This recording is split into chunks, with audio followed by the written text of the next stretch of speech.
नमस्कार विद्यार्थी मित्रांनो, स्वागत आहे तुमचं माझ्या YouTube channel Sachin yes Mane. आज आपण आपल्या या चॅनलवरती गणिताचा एक नवीन घटक म्हणजेच क्षेत्रफळ व परिमिती हे दोन घटक आपण या ठिकाणी बघणार आहोत। तर हे दोन घटक आपण अभ्यासना अगोदर आपण जर माझ्या चॅनलवर जर नवीन असाल तर माझ्या चॅनलला सबस्क्राइब करायचं आहे आणि हा व्हिडिओ तुम्हाला आवडल्यास समजल्यास या व्हिडिओला लाईक करायचा आहे आणि आपल्या मित्रांना शेअर देखील करायचा आहे। तर चला चालू करूया, आपण आपल्या घटकाकडे वळूया।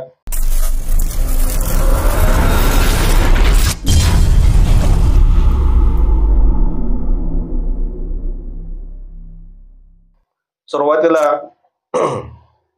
आपण आयताच्या परिमितीचे सूत्र कशा पद्धतीने तयार होते हा घटक बघणार आहोत। तर बघा, इथं तुम्हाला समोर एक आयत दिलेला आहे। ही जी बाजू आहे ही लांबी आहे आणि ही जी बाजू आहे ही रुंदी आहे।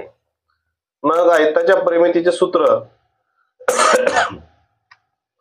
कशा पद्धतीने तयार होतं तर बघा, इथं सांगितलं आयताची परिमिती। जर आपल्याला आयताची परिमिती जर काढायचा असेल तर लांबी अधिक रुंदी अधिक लांबी अधिक रुंदी म्हणजे ह्या सर्व बाजूंची काय करावी लागणार आहे, आपल्याला बेरीज करावी लागणार आहे। या सर्व बाजूंची बेरीज केल्यानंतर हे जे असणारे परिमिती ही आपल्याला परिमिती मिळून जाणार आहे। तर बघा, कायम आयताच्या समोरील बाजू ह्या समान लांबीच्या असतात, म्हणून आयताची परिमिती दुप्पट लांबी म्हणजे ही दोन वेळा लांबी दोन वेळा आलेली आहे, रुंदी दोन वेळा आलेली आहे, म्हणजे दुप्पट लांबी अधिक दुप्पट रुंदी बरोबर 2 गुणिले लांबी अधिक 2 गुणिले रुंदी। आता इथं गुणाकार चिन्ह का आलं, कारण दुप्पट आहे म्हणजे दोन वेळा आलेला आहे, म्हणून इथं 2 गुणिले लांबी अधिक 2 गुणिले रुंदी। मग ह्याच्यावरून आपल्याला असं सूत्र मिळून जाते की आयताची परिमिती बरोबर 2 गुणिले लांबी अधिक 2 गुणिले रुंदी। म्हणजे थोडक्यात त्यांच्या सर्व बाजूंची आपल्याला काय करावी लागणार आहे, बेरीज करावी लागणार आहे। मग ते आपल्याला प्रश्नामध्ये ह्या लांबी किंवा रुंदी दिलेली असते, लांबी आणि रुंदी यांची दोन माप दिलेली असतात आणि या दोन मापाच्या सहाय्याने आपल्याला काय करायचं आहे, आयताची परिमिती आपल्याला काढायचं आहे। तर बघूया, आपण एक उदाहरण बघूया त्या संदर्भात। तर बघा, इथे एक उदाहरण आहे। खालील आयताची लांबी 7 सेमी आणि रुंदी 3 सेमी आहे, तर या आयताची परिमिती शोधू आपण। म्हणजे आपल्याला ह्या ठिकाणी रुंदी जी आहे पी आणि क्यू, ही जी रुंदी आहे पी क्यू ची रुंदी 3 सेंटीमीटर आहे आणि ही लांबी 7 सेमी आहे, रुंदी 3 सेमी लांबी 7 सेमी। तर आपल्याला हे त्रिकोण आयत जे आहे आयत पी क्यू आर एस या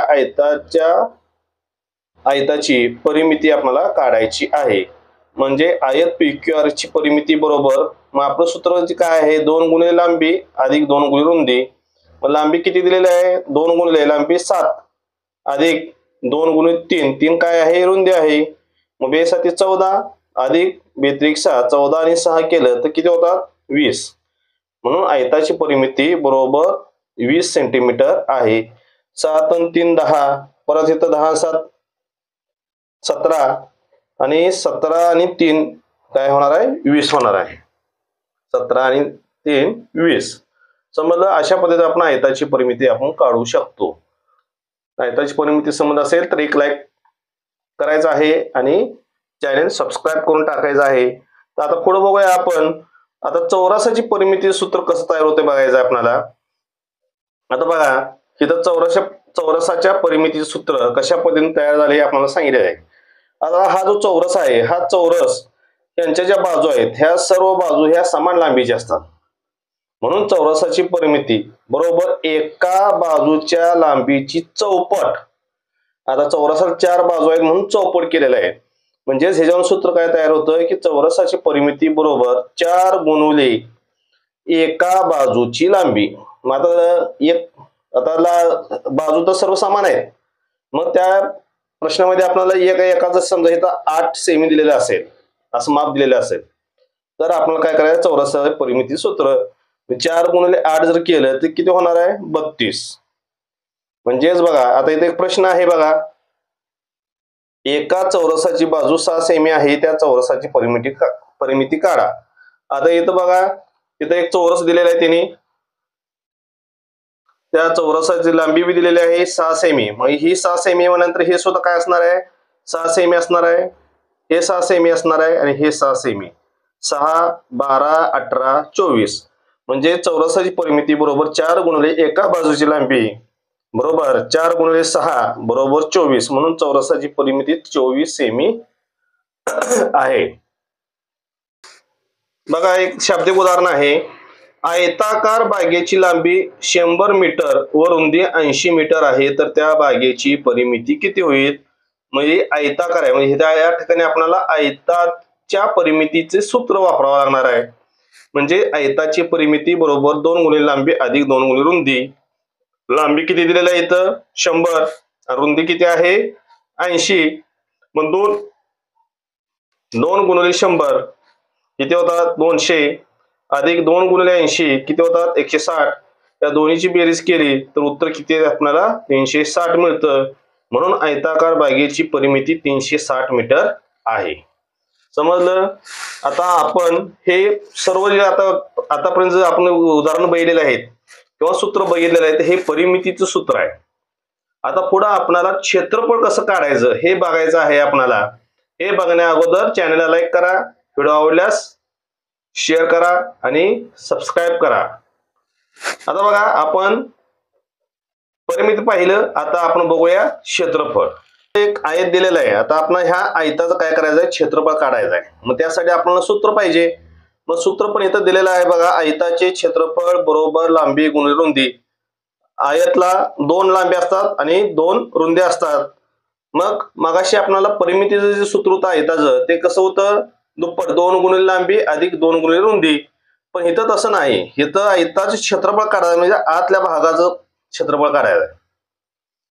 आता बघा इथं काय सांगितलंय, बाजूची लांबी 4 सेमी आणि 2 सेमी असलेल्या शेजारील आयतामध्ये. आता बघा ही 4 सेमी आहे, सॉरी हे 2 सेमी आहे आणि हे 4 सेमी आहे. आता बघा विद्यार्थ्यांनो, इथं काय सांगितलं आपल्याला, ह्यामध्ये चौरस काढायला सांगितले. किती, 1 चौरस सेंटीमीटरचं आपल्याला चौरस काढायचं आहे. आता या वरच्या आकृती तुम्ही जसं काढलेलं आहे, आता इथं 3 सेमी माप दिलेले आहे आणि इथं 5 सेमी आहे आणि हा प्रत्येक जो चौरस आहे तो किती 1 चौरस सेंटीमीटर. चौरस सेंटीमीटर काय आलं तर आपण याचं क्षेत्रफळ काढलेलं आहे. हे पूर्ण ह्या चौकोनाचं क्षेत्रफळ जे आहे 1 चौरस सेंटीमीटर आहे. मग बघा इथं जर लांबी सॉरी रुंदी 3 सेमी दिली असेल तर 1, 2 आणि 3 भाग पडतात आणि लांबीचे बघा 1, 2, 3, 4, 5 भाग पडतात. आपण हे सर्व चौरस मोजलं, प्रत्येक चौरस हा 1 चौ सेमीचा आहे. म्हणजेच 1, 2, 3, 4, 5, 6, 7, 8, 9, 10, 11, 12, 13, 14, 15 म्हणजे किती 15 चौरस सेंटीमीटर. म्हणजे ह्या आयताचं क्षेत्रफळ, हे आयताचं क्षेत्रफळाचं आयताचे जे क्षेत्रफळ आलेलं आहे हे क्षेत्रफळ 15 चौरस सेंटीमीटर आहे. मग आता इथं आपल्याला या उदाहरणामध्ये तसंच सांगितलं त्याने, रुंदी 2 आणि लांबी 4 असणाऱ्या ह्या आयतामध्ये आपल्याला 1 सेंटीमीटरचे चौरस काढायला सांगितले.